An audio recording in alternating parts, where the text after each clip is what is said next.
처음 뵙겠는데요. 네. 예.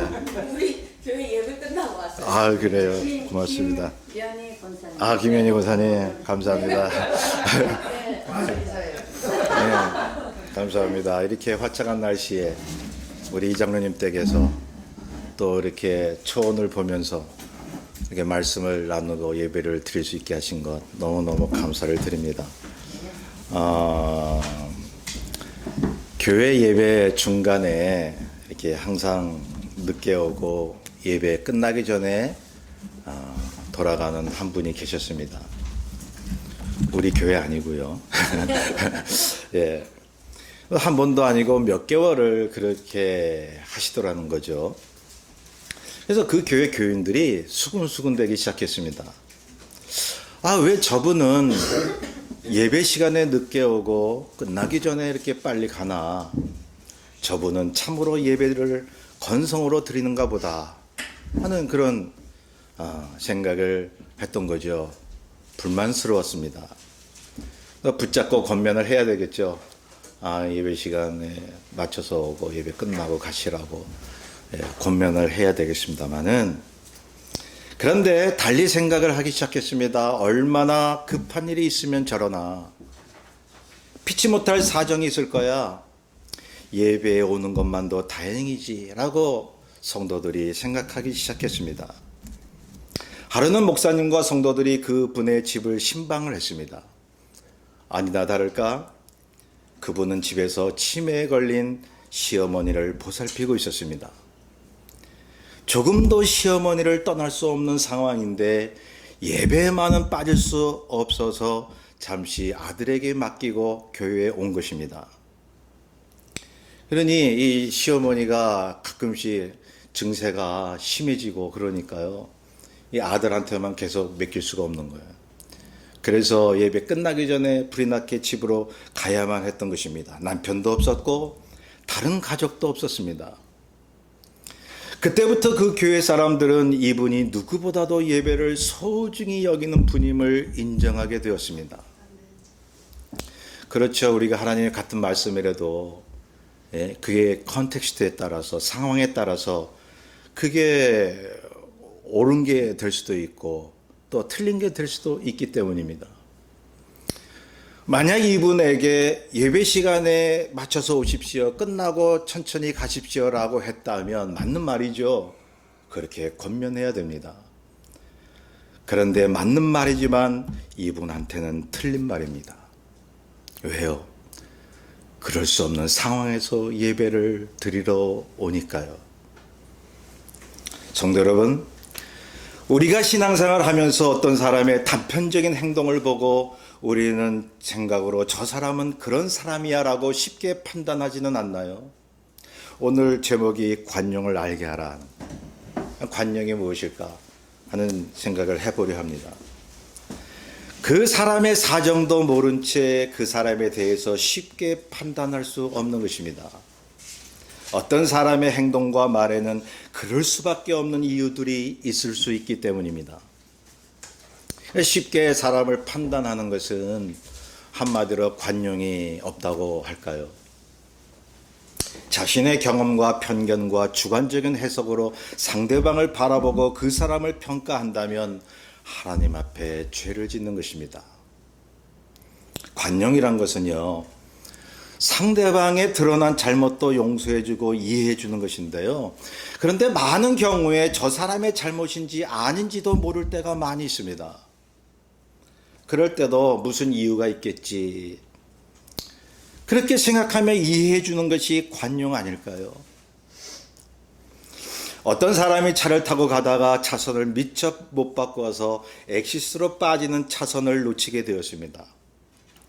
차선을 아무리 바꾸려 해도 이미 차들이 줄지어 서 있었기 때문에 낄 수가 없는 거예요. 깜빡이를 켜고서 좀 끼워달라고 해도 좀처럼 차들이 비켜주지를 않습니다. 이 사람은 생각을 했죠. 아니, 바빠 죽겠는데 좀 끼게 해주지. 이 사람들 참으로 무심하다. 인정머리가 없네. 나 같으면 비켜줄 텐데 참 세상 인심 야박하다라고 말이죠. 뭐 그럴 때 있지 않나요? 나는 실수로 차선을 놓쳐서 그랬는데. 미국 사람들은 잘 비켜주잖아요. 그때. 그 다음날 이 사람이 어제와 같은 일이 있을까봐 일찌감치 출구 차선에 들어섰습니다. 여전히 차들은 줄지어 서 있었습니다. 한참을 기다려도 차가 잘 빠지지 않습니다. 이 사람은 짜증이 났습니다. 그런데 갑자기 옆 차선에서 차 한 대가 신나게 달려오더니 끼어들게 해달라고 손짓을 합니다. 그때 이 사람은 생각합니다.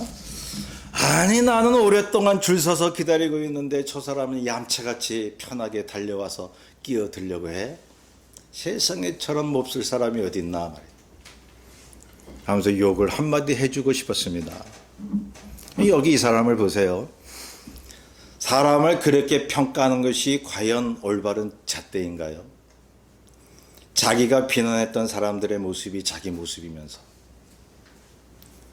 그러니 그런 말도 있지 않습니까? 똥 묻은 개가 겨 묻은 개 나무란다는 그런 한국 속담인가요? 그런 말이 있습니다.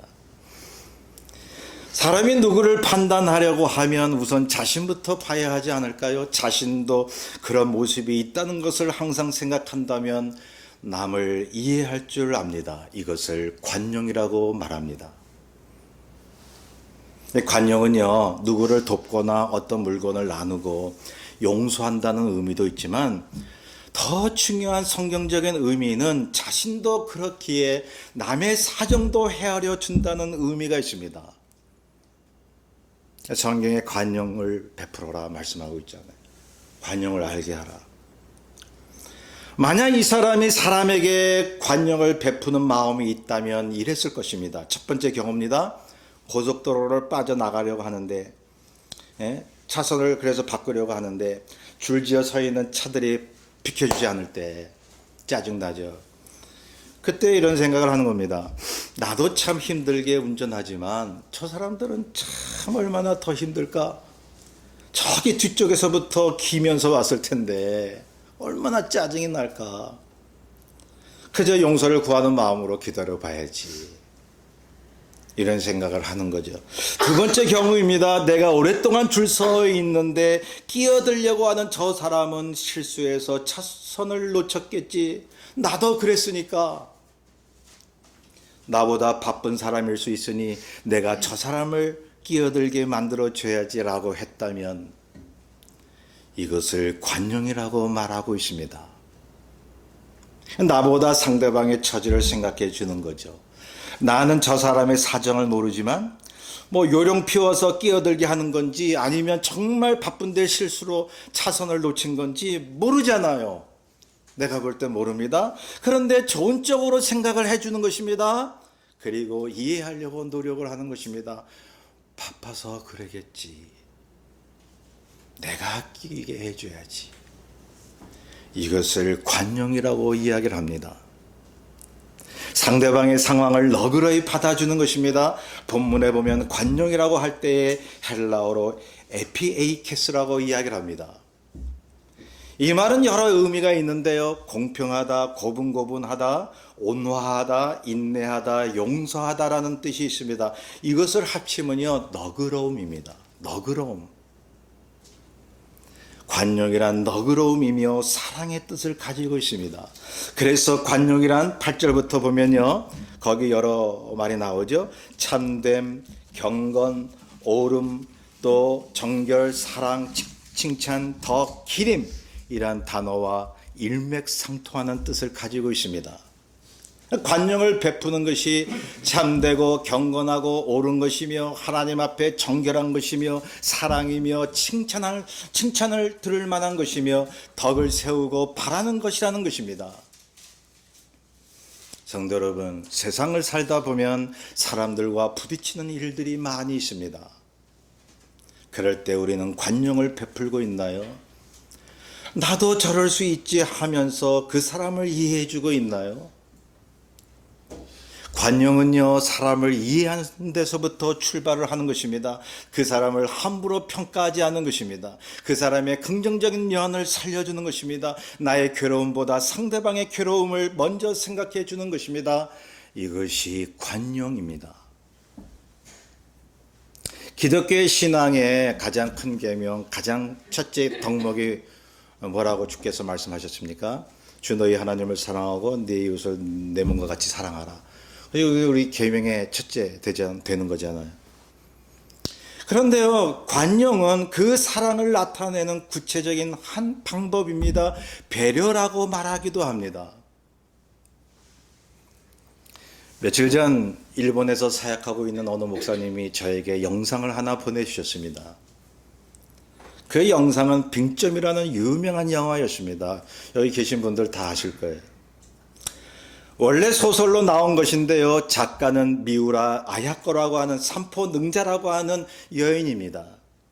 이분은 독실한 기독교 신자입니다. 1963년 일본 아사히 신문사가 주최한 공모전에서 이분이 쓴 빙점이 입선작이 되었습니다. 1966년 단행본으로 출간되었는데 장편 소설로서 베스트셀러가 되었습니다. 이 책은 한국에도 소개가 되어서 저도 그렇고 많은 사람들이 이 책에 대해 이미 알고 있습니다. 그분이 보내준 영화로 일본이 만든 영화죠. 그 영화를 보니까 다시 한번 느끼는 바가 있었습니다. 내용을 요약하면 이렇습니다. 어느 부부의 어린 딸이 있었는데 살해를 당합니다. 남편은 극도의 슬픔 속에 아내를 원망하는데요. 딸이 죽는 그 시간에 자신은 출장을 가 있었기 때문입니다. 아내가 너무나 증오스러웠습니다. 그 시간에 아내는 딸을 돌보지 않고 뭐를 했나? 더군다나 딸이 죽는 그 시간에 아내가 어떤 남자와 같이 있었다는 것을 알고 더욱 분노하기 시작합니다. 이 부부의 딸을 죽인 살인범은 감옥에서 자살을 하는데요. 그 살인범에게는 갓난딸이 하나 있었습니다. 남편이 아내가 극도로 미워서 복수하기로 마음을 먹습니다. 그래서 영화원에서 살인범의 딸을 데려다가 아내로 하여금 키우게 합니다. 복수하려고. 아내가 정성스럽게 키운 그 양녀가 살인범의 딸이라고 한 것을 알았을 때 아내가 얼마나 괴로워하는 것을 보고 싶었기 때문입니다. 저 엄청나죠. 자기 아내 그렇게 복수를 하려고 하니. 아내는 죽은 딸이 살아온 것처럼 기뻐했고 그 살인범의 딸을 지극정성으로 키우게 되죠. 그런데 후에 두 사람의 마음은 뒤바뀌게 됩니다. 남편은 그래도 정이 들어서 이 양녀를 그래도 좀 아끼려고 했는데 후에 말이죠. 아내가 자기가 키운 딸이 자기 친딸을 죽인 살인범의 딸이라는 것을 알았어요. 그냥 얼마나 기가 막힙니까? 예? 남편이 얼마나 증오스럽습니까? 나한테 복수하려고 이런 짓을 해? 그 뒤로 아내는 살인범의 딸을 학대하기 시작하는데요. 학비도 안 주고 학교도 못 가게 하고 심지어 목까지 조르게 됩니다. 그 양녀는 이해할 수가 없는 거예요. 엄마가 내 목을 왜 조를까? 아내는 자기가 키운 살인범의 딸과 남편을 증오하면서 어떻게 하면 내가 오히려 남편을 복수할까 이 생각을 하고 있는 것입니다. 딸은 자신이 양녀라는 것을 알아요. 어릴 때부터. 그런데 대학 졸업할 때까지 몰라요. 그런데 한구석에는 양부모가 왜 나를 이렇게 미워할까? 후에 이 아내가 이 아이에게 말해버리죠. 너는 내 딸을 죽인 살인범의 딸이야 라고요. 이 아이는 너무 충격을 받아요. 그래서 자살 시도를 하는데요. 가까스로 목숨을 건지죠. 그런데 이 아이를 보내준 영화원의 원장이 말하는 게 뭐냐 하면 사실 그 아이는 살인범의 딸이 아니라는 것입니다. 얼마나 기가 막힙니까? 이 양부모가 이 아이에게 얼마나 미안하고 죄스러웠겠습니까? 펑펑 우는데 아이한테 미안해서요. 온 가족이 통곡을 합니다. 그런데 이 아이가 엄마에게 이렇게 이야기합니다. 엄마, 내가 살인범의 딸이라고 엄마가 생각했을 때도 먹여주고 키워주셨잖아요. 고마워요. 내가 엄마라면 저는 절대로 용서하지 못했을 텐데 엄마는 저를 키우면서 얼마나 괴로우셨어요. 이 말을 들은 양부모가요, 이 아이를 안고 펑펑 우는 것입니다. 너무너무 미안해서. 그 순간부터 이 부부도 서로의 괴로움을 달래주며 용서를 합니다. 남편은 아내한테 복수하려 했고, 아내도 남편에게 복수하려 했고요. 근데 이 아이의 그런 신앙의 모습을 보면서 살인범의 딸도 아니라고 하는 것이 판명이 되면서 얼마나 자책감을 갖는지요. 저는 이 영화를 보면서 신앙이 무엇인지 다시 한번 느끼게 되었습니다. 학대를 그토록 받은 이 딸이 양부모의 괴로움을 먼저 생각을 합니다. 감사를 표합니다. 얼마나 저를 키우시는데 괴로우셨어요.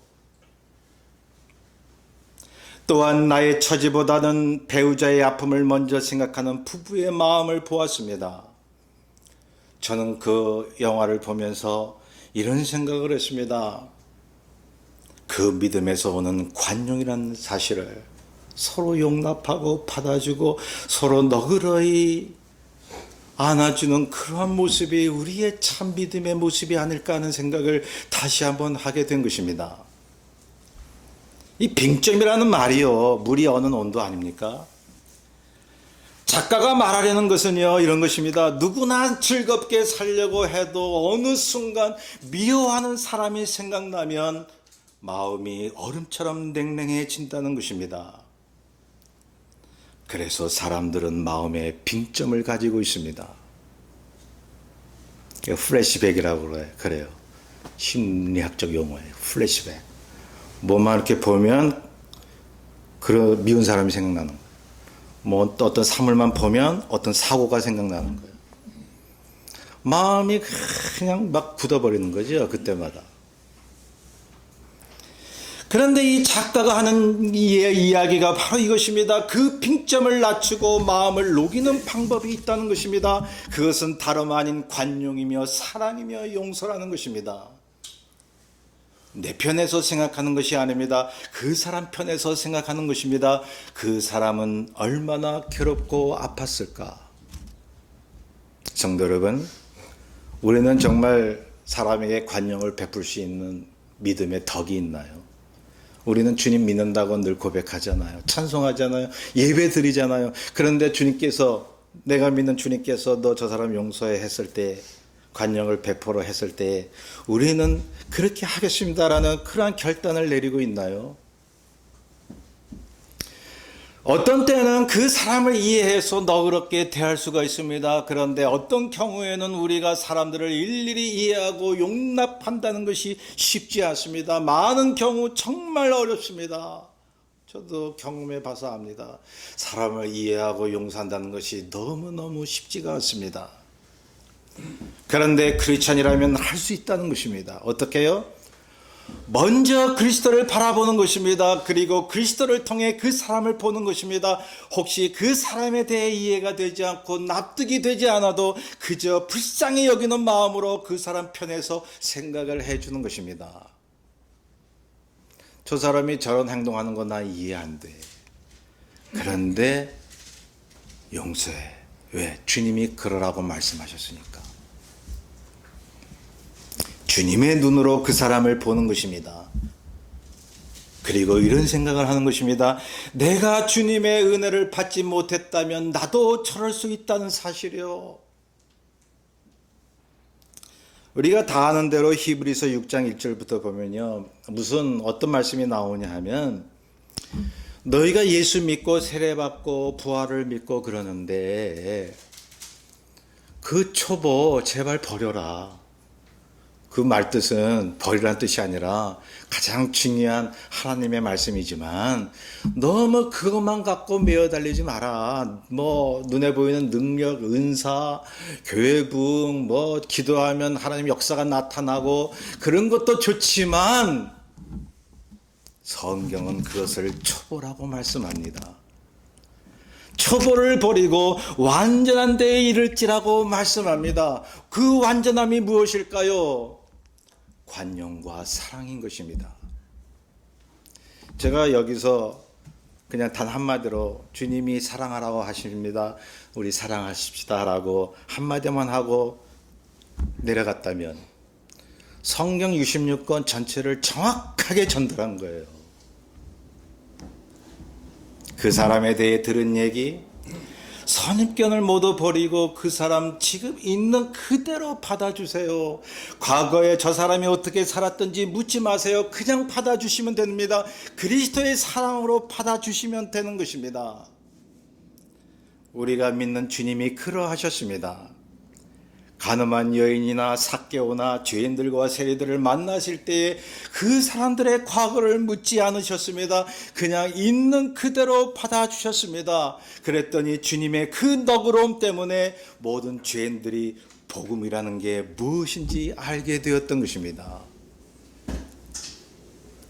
주님 따라 관용을 베푸는 삶은 5절에 보시면 주님의 다시 오심을 준비하는 삶이라고 말씀하고 있습니다. 예. 주님이 오실 때가 되었기 때문에 악착같이 그렇게 살라는 것입니다. 여러분, 기독교 신앙생활이라고 하는 것은요, 취미생활이 아닙니다. 정서생활이 아닙니다. 목숨을 걸고 하는 것입니다. 악착같이 하는 것입니다. 악착같이 주님의 말씀대로 살지 않으면요, 세상에 젖버려요. 세상에 질질 끌려다녀요. 9절에 보시면 바울이 이렇게 이야기합니다. 너희는 내게 배우고 받고 듣고 본바를 행하라. 그리하면 평강의 하나님이 너희와 함께 하시리라. 바울에게 배울 수 있는 것이 그런 것이죠. 예수 그리스도의 복음 안에서 인내하고 겸손하고 주님을 위한 열심으로 감사하는 거예요. 그 바울이 강조한 내용들 아니에요. 그런데 이런 삶이 어디서 오죠? 주님을 사모하고 기다리는 마음에서 오는 것입니다. 주님이 가까이 오심을 믿는 사람만이 그러한 믿음을 가질 수가 있습니다. 소망을 갖지 못한 자와 소망을 가진 자의 차이점이 뭐냐면요, 앞나라대에서 소망을 모르는 사람은요, 여유가 없습니다. 여유가. 뭔가 급해 있어요. 뭔가 그냥 남보다 더 차지하려고 그러고 자기 위주로 생각하고 너그럽지 못합니다. 관용을 베풀지 못합니다. 그냥 괴로운 인생, 죽으면 끝이다라고 생각하는데 관용은 무슨 관용입니까? 그 사람에게. 그런데 그리스도 안에서 소망을 가진 자의 특징이 있습니다. 여유가 있습니다. 너그러움이 있습니다.